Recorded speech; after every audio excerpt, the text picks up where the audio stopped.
నిన్నటి current affairs లోని చివరి ప్రశ్నకు సమాధానం. నెట్వర్క్ రెడీనెస్ ఇండెక్స్ లో భారత్ ఎన్నో స్థానంలో ఉంది? సరిహద్దు సాంకేతిక పరిజ్ఞానాలను స్వీకరించడంలో భారత్ గణనీయమైన పురోగతిని సాధించింది. 2022లో నెట్వర్క్ రెడీనెస్ ఇండెక్స్ లో 48వ స్థానంలో ఉన్న భారత్ 2025 నాటికి 12 స్థానాలు మెరుగుపడి 36వ స్థానంలో నిలిచింది. ఇక మొదటిది, ప్రధాని మోదీకి శ్రీలంక అత్యున్నత పురస్కారం.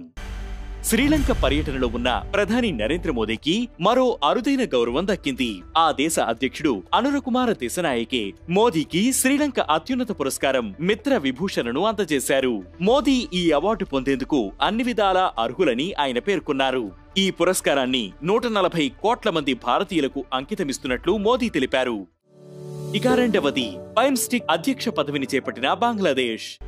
2025 ఏప్రిల్ 4న బంగ్లాదేశ్ రాబోయే 2 సంవత్సరాలకు బైమ్స్టిక్ అధ్యక్ష పదవిని అధికారికంగా చేపట్టింది. బంగ్లాదేశ్ ముఖ్య సలహాదారు మహమ్మద్ యూనస్ అధ్యక్షతన బాధ్యతలు స్వీకరించారు.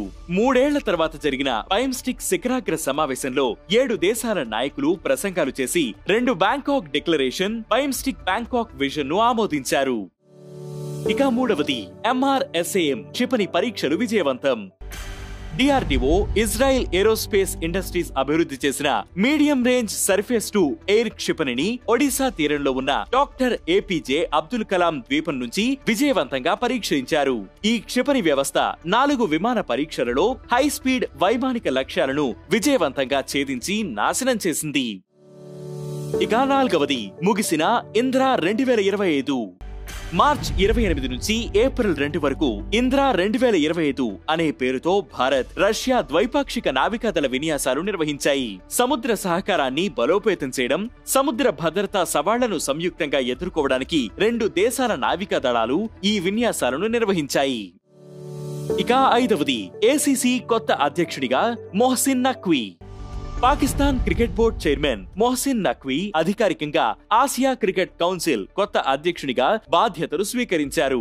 ICC చైర్మన్ పదవిని చేపట్టడానికి జైషా 2024 డిసెంబర్లో ఈ పదవికి రాజీనామా చేశారు. ఆ తర్వాత శ్రీలంకకు చెందిన షమ్మీ సిల్వా ACC అధ్యక్షుడిగా పనిచేశారు. ఇప్పుడు మొహసిన్ నఖ్వీ ఈ పదవిని చేపట్టారు. ఇక ఈ రోజు current affairs question, mini Punjab అని ఏ దేశాన్ని పిలుస్తారు? ఈ ప్రశ్నకు సమాధానం మీరే కామెంట్ చేయండి.